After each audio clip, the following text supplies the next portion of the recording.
बिस्मिल्लाहिर्रहमानिर्रहीम। अस्सलाम वालेकुम। आप देख रहे हैं कश्मीर क्राउन और आपके साथ मैं हूं इनामुल हक। अब सभी नाजरीन जानते हैं कि जम्मू कश्मीर के अंदर पंचायती इंतखाबात का सिलसिला शुरू हो गया है और इलेक्शन का माहौल अपने अरूज पर है।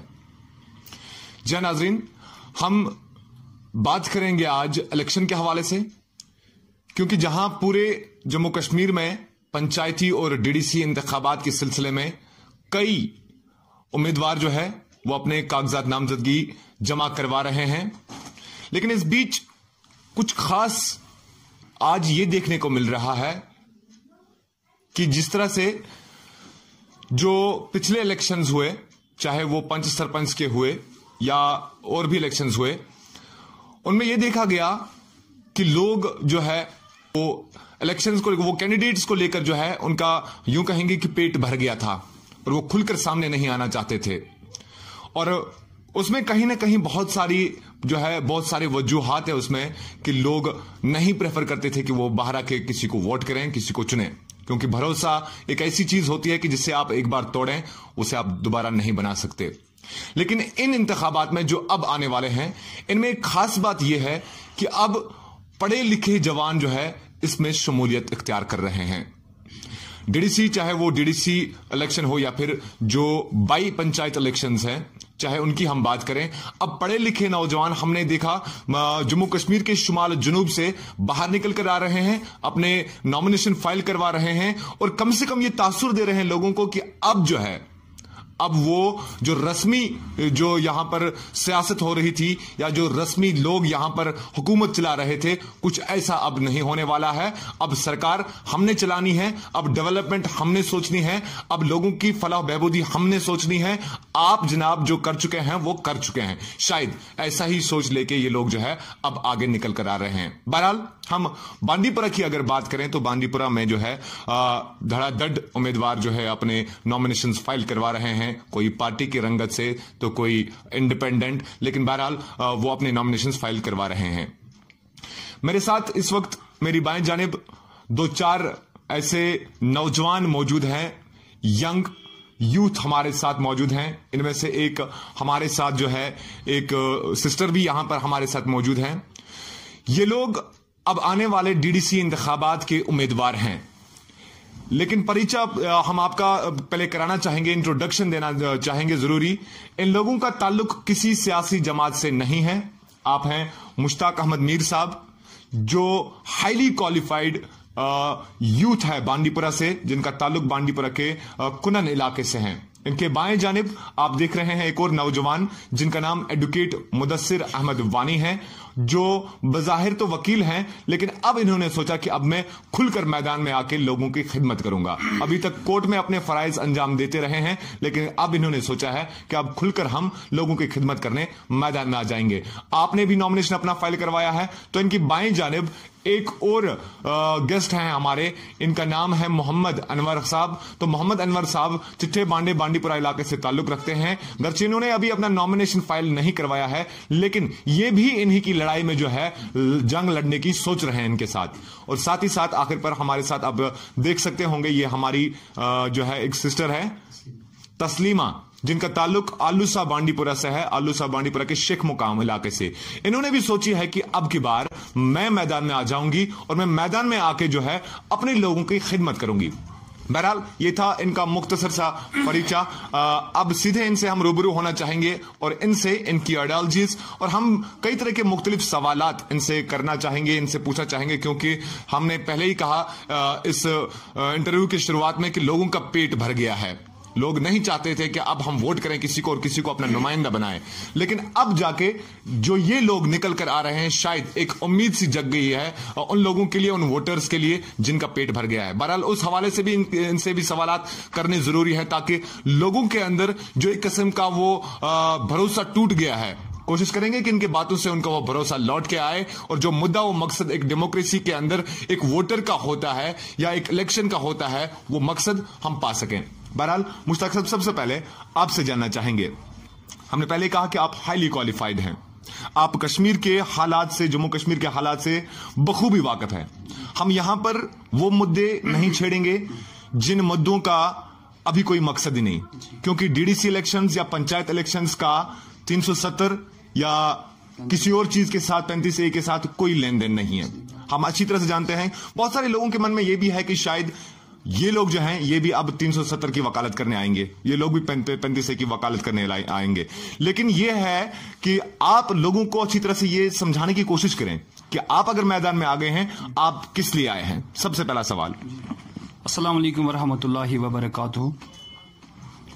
तुझे अपने गम से मतलब मुझे गम है दूसरों का, तुझे अपने गम से मतलब मुझे गम है दूसरों का, तेरे सामने नशेमंद मेरे सामने चमन है। एनाम साहब, पहले मैं आपको बिल्कुल दिल की उम्मीद गहराइयों से आपका इस्तकबाल करता हूं कि आपने अपनी जो आपकी निजी जिंदगी है जिसमें आप बहुत बिजी रहते हैं, खासकर आपका जो मीडिया का रोल बांडीपोरा की तामीर और तरक्की को लेके है, उसमें से आपने वक्त निकाल के हमारे पास आए और हमारी जो बातें हैं, हमारी जो सोच है, उसको आप लोगों तक पहुंचाने का एक पुल का काम करेंगे। बिल्कुल आपने कहा कि ये जो इलेक्शंस है, डीडीसी इलेक्शंस, पंचायत इलेक्शंस, इनका बड़े बड़े कश्मीर के मसलों के साथ दूर दूर तक का वास्ता नहीं है। तो इसका मतलब यही हुआ कि ये बुनियादी जरूरतों को, लोगों के बुनियादी जरूरतों को पूरा करने के लिए इलेक्शन लड़े जा रहे हैं और ये इलेक्शन विलेजेस में हो रहा है, रूरल एरियाज में हो रहा है। तो इसलिए इसमें लोगों का हिस्सा लेना वो जायज बनता है और मैं लोगों से भी गुजारिश कर रहा हूं कि आप इसमें बढ़ चढ़कर हिस्सा लें, क्योंकि इन्हीं इलेक्शनों के जरिए आपके बुनियादी जरूरतों का जो फुकदान है वो खत्म हो जाएगा और आपकी बुनियादी जरूरतें पूरे हो जाएंगी। ये हुई एक बात। दूसरी बात, आपको पता है मैंने 2012 में अपनी जो तालीम थी वो मैंने मुकम्मल की।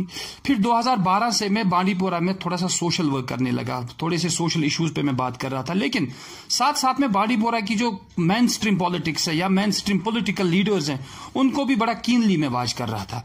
तो मैं देख रहा था बांडीपोरा के लोगों के साथ जो वक्तन फवक्तन सब्ज बाग उनको जो दिखाई दे रहे थे, जो खोखले वादे उनके साथ किए जा रहे थे इलेक्शन के दौरान, उनसे वोट लेके फिर यही सियासतदान 5 साल तक 6 साल तक उनको अपना चेहरा दिखाने से कासे रहते थे और अपनी जो इनकी जाती रिहाइशगाह ये वहीं या तो दिल्ली में या जम्मू में या गुपकार में बैठते थे। लोगों को ये अल्लाह के भरोसे छोड़कर लोगों की जो बुनियादी जरूरतें हैं या लोगों के जो मसाइल थे उनको हल करने का किसी भी सूरत में मुझे जैसा लग रहा है कि कोशिश नहीं की गई है। ये एक बात। और दूसरा मसला, मैं एरिन कॉन्स्टिट्यूएंसी से ताल्लुक रखता हूं जहां तक डीडीसी इलेक्शंस का ताल्लुक है। तो एरिन कॉन्स्टिट्यूएंसी से आज तक आपने किसी भी पॉलिटिकल लीडर को मेन स्ट्रीम में आपने इलेक्शन लड़ते हुए या इलेक्शन में हिस्सा लेते हुए नहीं देखा गया।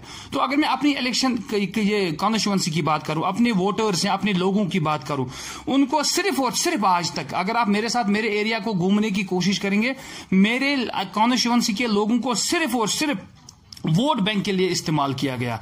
कभी कोई लीडर आता था, कभी कोई लीडर आता था, वो उनसे वोट लेके फिर बिल्कुल बुनियादी जरूरतों से, चाहे वो रोड्स हो, इलेक्ट्रिसिटी हो, वाटर सप्लाई हो, ड्रेनेज सिस्टम हो, स्कूल हो, कॉलेजेस हो, हायर सेकेंडरीज हो, मेडिकल फैसिलिटीज हो या हेल्थ सेक्टर की बात हो, बिल्कुल इन चीजों से इनको महरूम किया गया।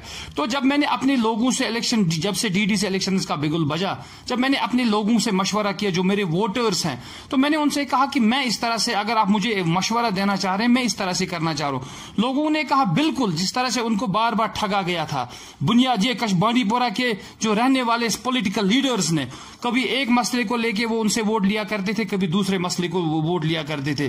तो फिर जब मैंने वोटर से बात की तो वोटर्स ने बिल्कुल कहा कि बिल्कुल हमें क्वालिफाइड जवानों की जरूरत है, हमें रोड पे या हमें ग्रास रूट लेवल पे डेवलपमेंट की अब जरूरत है। और जिस तरह से बांडीपोरा के आपने हाल ही में देखा, एक शर्मनाक वाक़ा बांडीपोरा में वाक़ा ये पेश आया जब हमारी एक बहन ने आसमान के नंगे आसमान नीचे एक बच्चे को जन्म दिया गया, क्योंकि हमारे हॉस्पिटल की जो फैसिलिटीज होनी चाहिए वो हमें मिल ही नहीं रही है। हमारा जो एजुकेशन सिस्टम है, अगर आप एजुकेशन सेंसस देखेंगे तो बांडीपोरा रामबन से भी पीछे आता है इस सिलसिले में। तो जब तक ना नौजवान, पढ़ा लिखा नौजवान इसमें इलेक्शन में बिल्कुल बढ़ चढ़कर हिस्सा लेगा, एक नौजवान, पढ़ा लिखा नौजवान वोटर की हैसियत से हिस्सा नहीं लेगा, तब तक इस सिस्टम को ठीक करना बिल्कुल ये नामुमकिन के बराबर है। इसलिए मैंने अब फैसला लिया है और हमारी जो टीम है एज एन इंडिपेंडेंट कैंडिडेट्स, आज ही हम आलूसा से अपनी बहन का नॉमिनेशन भर के आए हैं, मुदस्सिर साहब का नॉमिनेशन हमने भरा है कुछ दिन पहले, अनवर साहब का हम भरने जा रहे हैं, और भी हमारे जो कैंडिडेट्स हैं बाकी कॉन्स्टिट्यूएंसी से, बिल्कुल हमने 14 कॉन्स्टिट्यूएंसीज में अपने कैंडिडेट्स उतारे हैं और इंशाल्लाह हम बांडीपोरा के लोगों को मैं उनसे ज़ाती तौर गुजारिश कर रहा हूं और अपनी टीम की तरफ से भी हम आपको एक ऐसा अल्टरनेट देंगे इंशाल्लाह जो आपके आने वाले 5 साल होंगे वो खुशहाली से भरे होंगे, तामीर और तरक्की से भरे होंगे इंशाल्लाह। हमें किसी की मुखालफत नहीं करनी है, ना हम करने आए हैं, उन्होंने जो किया है सो किया है और हम अपनी जो हम आइडियोलॉजी है, जो अपना मंशूर है, हम इसी मंशूर को लेके, आइडियोलॉजी को लेके लोगों के बीच जाएंगे और हम पूरी उम्मीद है कि हम इंशाल्लाह लोगों के दिलों को भी और लोगों के वोटों को भी जीतने में कामयाब हो जाएंगे। थैंक यू साहब, आपने बहुत अच्छी बात कही जिनका जवाब मुदस्सिर साहब आपसे लेना चाहूंगा। आप चूंकि वकालत कर रहे हैं, आप एक ऐसे पेशे से वाबस्ता हैं जहां पर आप लोगों की वकालत कर रहे थे कोर्ट में जाके, मतलब आप हक की वकालत कर रहे थे वहां पे। अब चूंकि आप ऐसे मैदान में आए हैं जहां पे आप वकालत को प्रैक्टिकली अमला सकते हैं, आपने किसी को नहीं कहना कि भाई ऐसे करें, भाई ये है, भाई वो है, बल्कि आपने खुद इंप्लीमेंट करना है अपनी वकालत को अब फील्ड में। मुश्ताक साहब ने एक बात कही कि सब्ज बाग दिखाए गए लोगों को, आप पे भरोसा कैसे किया जाए और क्यों किया जाए? फर्स्ट ऑफ ऑल अस्सलाम वालेकुम वरहमतुल्लाहि वबरकातुहू। सर देखिए, बात यह है कि जब यहाँ कोरोना का वायरस था तो हमने देखा कि कोई भी घरों से बाहर नहीं आ रहा था। तो उन दिनों हमने 2-3 महीने काम किए, हम लोगों के घरों, पूरे बांडीपोरा में घूमे, हमने लोगों के घर घर जाके हमने मेडिसिन प्रोवाइड किए। तो उस दौरान मुझे एक एहसास हुआ कि नहीं जी, चाहे वो गुजरपति हो या बोटू हो या टंगाट हो या पटकूट हो, जहां जहां से हम घूमे, तो मैंने वहां से उस टाइम से मुझे ऑब्जर्व हुआ कि बहुत सारी फैसिलिटीज, बेसिक फैसिलिटीज ऐसी है जो इन लोगों को होनी चाहिए, लेकिन है नहीं। हम गए पहाड़ी एरियाओं में, वहां तारे नहीं है, पानी नहीं है, बिजली पोल्स नहीं है। जो फैसिलिटीज एक आदमी को इजीली, एटलीस्ट जो हमारे रिप्रेजेंटेटिव्स है, उन चीजों को हम इजीली एड्रेस कर सकते थे, लेकिन आज तक हुआ नहीं। तो जहां तक डीडीसी इलेक्शन की बात है तो हमने डिसाइड किया नहीं जी, एट लीस्ट अगर हम चाहे बड़े लेवल पे हम कुछ नहीं कर सकते, लेकिन छोटे लेवल पे हम इस गांव वाले को, इस एक गरीब को कुछ मदद कर सकते हैं। क्योंकि जब हम घूमे पूरे बांडीपोरा में, हमने लोगों की हालत देखी, लोग किस तरह से परेशान हैं, बेसिक फैसिलिटीज के लिए परेशान है। कहीं जगह चावल नहीं पहुंच रहा है, उनको कोई और फैसिलिटी है वो अवेलेबल नहीं हो रही है। छोटी फैसिलिटी जो होती है, जो एक आम बंदा भी कर सकता है, कोई ऐसी चीज है जो हम इंडिविजुअली भी कर सकते हैं, लेकिन हमने देखा कि कोई इनके लिए आगे नहीं आ रहा है। हमारे ट्राइबल एरिया है, एक्सप्लॉयटेशन बहुत ज्यादा है, उनको वोट बैंक के लिए इस्तेमाल किया जाता है, लेकिन जब बेसिक फैसिलिटीज की बात की जाए उनको वो अवेलेबल नहीं होते हैं। हम आठवद की बात करते हैं या टंगाट की बात करते हैं या यमन की बात करते हैं, ये ऐसे एरिया है या तो अभी तक वहां गाड़ी भी नहीं जाती है। ये हैरानी की बात है 21st सेंचुरी में यमन का बंदा बांडीपोरा से, उसको बेचारे को 8-10 किलोमीटर पैदल घर जाना पड़ता है। बेसिक फैसिलिटी वहां पे, प्राइमरी हेल्थ सेंटर नहीं है, कोई बीमार होता है तो उसके लिए सरदर्द अगर किसी को होगा, कोई फैसिलिटी ही नहीं है। एटलीस्ट ये ऐसे इश्यूज है, ऐसे मसाइल है जो हम पूरे कर सकते हैं एटलीस्ट, लेकिन जो उनके लोकल रहनुमाज है, उनकी रेस्पॉन्सिबिलिटी है, वो कर सकते थे, लेकिन इन चीजों को आज तक कभी एड्रेस नहीं किया गया। मेरा बुनियादी मकसद यही है कि एटलीस्ट जो ग्राउंड लेवल पे एक आम आदमी को, मैं ज्यादा नहीं कहूंगा कि एक आम आदमी को हम फायदा पहुंचा सकते हैं, लेकिन आज तक हमने वो नहीं किया। मेरा बुनियादी मकसद, मैं यकीन के साथ कहता हूं कि ये वो प्लेटफॉर्म है जिसमें हम एक गरीब को फायदा पहुंचा सकते हैं। अगर हमने कुछ पढ़ा है, कोई स्कीम पढ़ी है या कुछ अगर हम उसको प्रैक्टिकल शेप नहीं दे पाए, मेरे ख्याल में हमारी तालीम जाया है। मुदस्सिर साहब, सवाल आपसे मैंने दरअसल ये किया था कि लोगों ने एतमाद खोया है, लोगों ने भरोसा खोया है, लोगों को हर चेहरे में एक गिरगिट नजर आ रहा है। आपसे मैंने सवाल किया था, सीधा सादा सा सवाल मैंने आपसे किया था कि आप पे भरोसा क्यों करें लोग, क्यों करें, क्या है आप में, आप क्या लेके आए हैं लोगों के लिए ऐसे जिससे कि आप उनका भरोसा वापस लौटा सकते हैं? मैं आवाम से बस इतनी रिक्वेस्ट करूंगा कि जो पुराने लीडरों ने जो किया वो किया, अब हम जवानों को मौका दें, क्योंकि गांव के लेवल में कुछ ऐसे इश्यूज है जो हम इजीली एड्रेस कर सकते हैं। गांव में प्राइमरी सेंटर हो, ये तो हम इजीली अवेलेबल कर सकते हैं। गांव के कुछ मसाइल होते हैं जो ग्रास रूट मसाइल होते हैं, उनके लिए हमें सेक्रेटरीट नहीं जाना पड़ता है। वो छोटे छोटे मसाइल हो गांव में, अगर यही मसाइल सॉल्व करने में हम कामयाब हो गए तो मैं समझता हूं कि ये हो भी सकता है। मैं ये नहीं कह रहा हूं कि ऐसे ऐसे मसाइल जो बड़े मसाइल हल नहीं होंगे। किसी गरीब को मदद करना है, उनको हमें जेब से नहीं देना है, राह दिखानी है। मैं आपको एक एग्जांपल देता हूं कि सोशल वेलफेयर की एक स्कीम होती है, ओल्ड एज पेंशन स्कीम। ये किसी को जेब से नहीं देनी पड़ती है। हम जब कोरोना के दौरान घर घर गए तो उनको हमने बोला कि बहुत सारे, क्योंकि वहां के पहाड़ी लोग गुर्बत में अपनी जिंदगी बसर कर रहे हैं, उनके लिए कुछ वेलफेयर स्कीम्स होती है, लेकिन रहनुमाई करने वाला कोई नहीं होता है। अगर हम किसी गांव में जाए, कोई 30 से 40 घर एलिजिबल होते हैं किसी स्कीम के लिए, उनमें 1 या 2 को मिलती है। एटलीस्ट इन मामलों में हम उनकी खिदमत कर सकते हैं। अगर उनका हक बनता है, बस हमें कुछ डायरेक्शन देनी है, उनकी प्रॉब्लम्स को बस हम एज ए ब्रिज एक्ट कर सकते हैं between the administration and this people, जो हम आराम से कर सकते हैं। और मैं खासकर बनकुड़ कॉन्स्टिट्यूएंसी मैंने फॉर्म भरा है, तो वहां पे आज तक जो मुझे लग रहा है कि एक्सप्लॉयटेशन हुई। हमारे वहां एनएचपीसी प्रोजेक्ट है, जहां पर भी देखिए सीएसआर के तहत बहुत सी फंडिंग होती है, कॉर्पोरेट सोशल रेस्पॉन्सिबिलिटी के तहत, और उसका बुनियादी मकसद ये होता है कि जो आसपास एरिया है उनको डेवलप किया जाए, उनको बेसिक फैसिलिटी मिल जाए। हमारे यहाँ 330 मेगावाट का प्रोजेक्ट है, उसमें 2 मेगावाट भी हमें बिजली नहीं मिल रही है। ये एक एक्सप्लॉयटेशन है। एटलीस्ट पूरे बांडीपोरा को नहीं, एटलीस्ट जो उसके इर्द गिर्द एरिया है उनको तो मिलनी चाहिए, क्योंकि उनका बुनियादी हक है। अगर एनएचपीसी में इस वक्त कोई काम कर रहा है, वो बाहर का नहीं होना चाहिए, वो हमारा लोकल यूथ है, उसमें उसको एम्प्लॉयमेंट मिलनी चाहिए। टेक्निकल पोजीशंस की बात मैं छोड़ना चाहता हूं, क्योंकि कुछ टेक्निकल पोजीशंस होते हैं जहां पे कुछ बेसिक एसेंशियल क्वालिफिकेशन होनी चाहिए, लेकिन जो नॉन टेक्निकल स्टाफ है एनएचपीसी में हो, वहां हम चाहते हैं कि लोकल बंदा आज तक एडजस्ट क्यों नहीं हुआ है। जितने भी वहां पे करोड़ों में पैसे खर्च हुए हैं, लेकिन एक आम आदमी को आप देखिए, एक आम आदमी को वहां फायदा मिला है कि नहीं? एक आम आदमी को फायदा नहीं मिला है। हमारा बेसिक मकसद इलेक्शन में आने का यही है कि जो एक ग्रास रूट लेवल वर्कर है, जो एक गांव वाला है, उसको कुछ मिलना चाहिए। कलेक्टिव वेलफेयर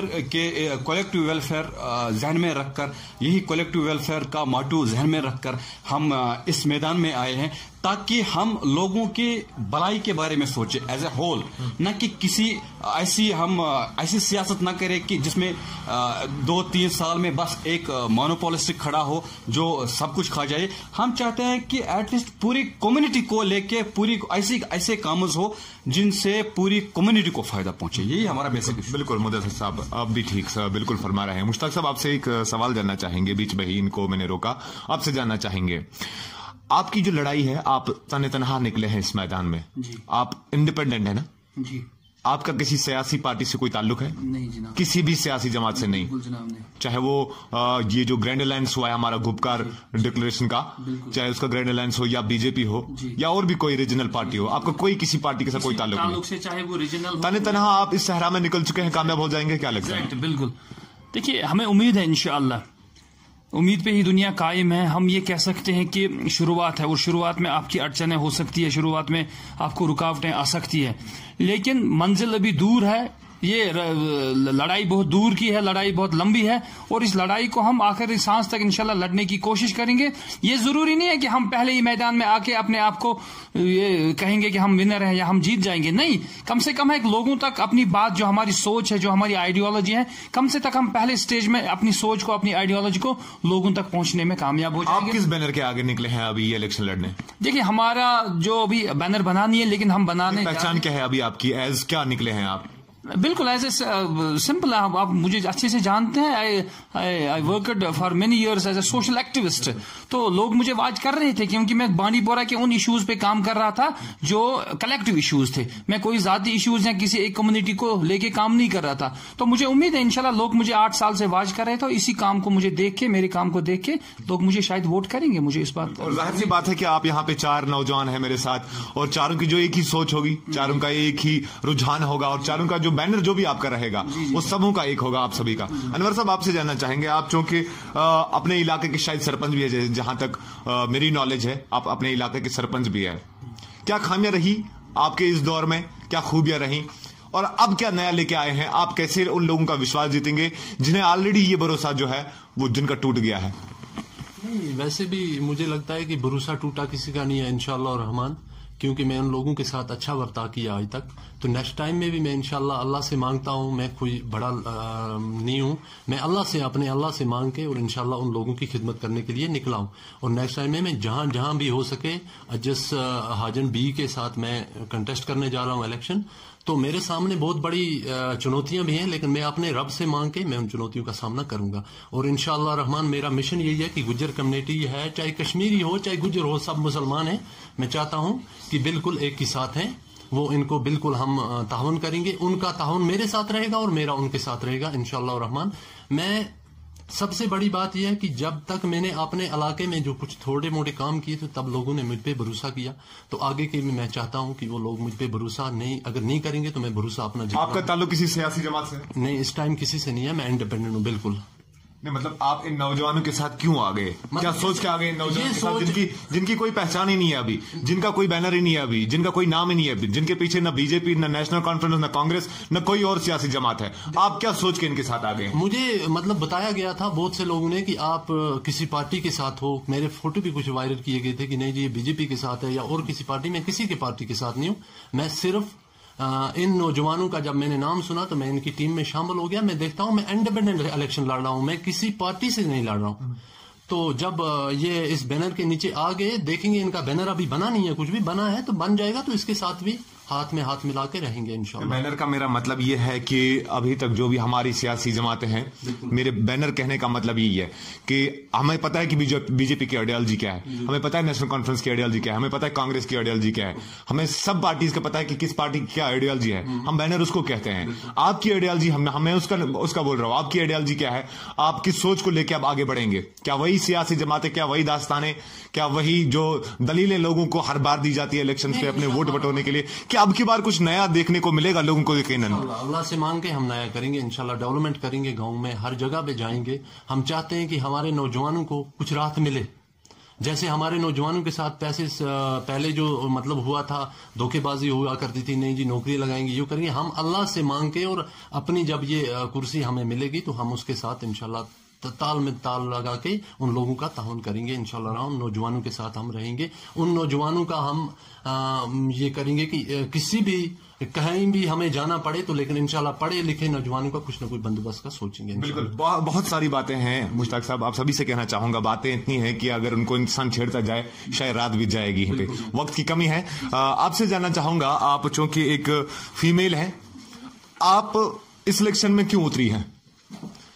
किसने मजबूर किया आपको एज फीमेल इसमें उतरने के लिए, जहां पे लड़ाई अभी बड़ी बड़ी पार्टीज के साथ है? आप एज इंडिपेंडेंट कैंडिडेट उतर रही हैं, क्या सोच के उतर रही हैं आप? औज़ुबिल्लाहिमिनश्शैतानिर्रजीम, बिस्मिल्लाहिर्रहमानिर्रहीम, अस्सलामु अलैकुम वरहमतुल्लाहि वबरकातुहू। मेरा नाम तस्लीमा है, मैं आलूसा ब्लॉक से ताल्लुक रखती हूँ। मैं बहसियत आज़ाद उम्मीदवार और अपनी गरीब आवाम की आवाज़ बनकर इस इलेक्शन में हिस्सा ले रही हूँ। मेरा किसी पार्टी से कोई ताल्लुक नहीं है और ना ही मैं किसी पार्टी की कोई मुखालफत करूंगी, लेकिन जो भी पार्टी इक़्तिदार में आई है उन्होंने हमारी गरीब आवाम की तरह कोई खास तवज्जो नहीं दी और हमें सिर्फ सब्ज़ बाग दिखाने की कोशिश की। जैसे आज भी हम 1970 की जिंदगी बसर कर रहे हैं। हमारे इलाकों में ना सड़कें, ना पानी, ना रोड, कुछ भी मैसर नहीं है। खसूसन हमारी गुजर बस्तियां, उनमें कोई भी बुनियादी सहूलियात मैसर नहीं है। जहाँ से सड़कें, पानी, बिजली वगैरह ख़त्म होती है, वहाँ से हमारी गुजर बस्तियाँ शुरू होती है। हमारे ब्लॉक में तहसील भी है, लेकिन तहसील होने के बावजूद भी हमारे इलाकों में अभी तक पानी मतलब नहीं है। हमारे लोग चश्मों से, हमारी औरतें चश्मों से जाकर पानी लाती हैं।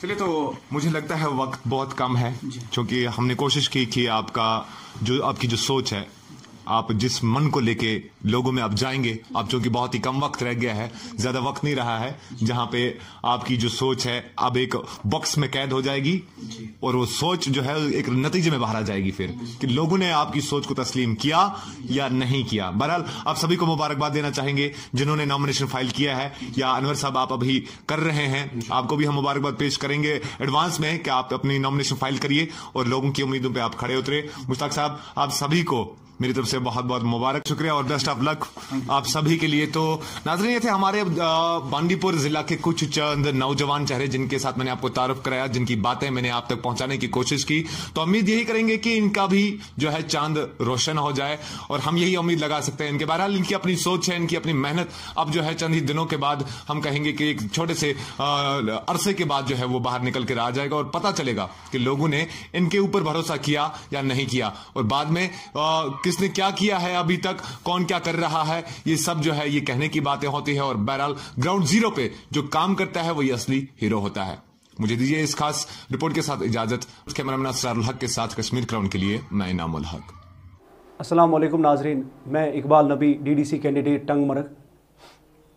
आओ इकट्ठे मिलके आज जंग लड़ें गरीबी के खिलाफ, नाइंसाफ़ी के खिलाफ, ब्यूरोक्रेसी के खिलाफ, सोशल एवल्स के खिलाफ। आप और हम मिलके चलें, तभी हम अपनी मंजिल पा सकते हैं। जिस मंजिल का ख्वाब हमने देखा, आपने देखा, हमारे जो आने वाली जनरेशन है हमने उनके लिए देखा। लैपटॉप आपके सामने है, वही तरक्की की निशानी है। लैपटॉप का बटन दबाइए और इकबाल नबी को जिताइए। Chunks Tea, the restaurant, New Bus Stand, Handwara. We deliver pizza, momos, tandoori items, biryani, Indian, Chinese and continental food. You can call and take away birthday cakes, wedding cakes and anniversary cakes. You can also book space for parties. Call us on 700-625-3790, 808-262-6681.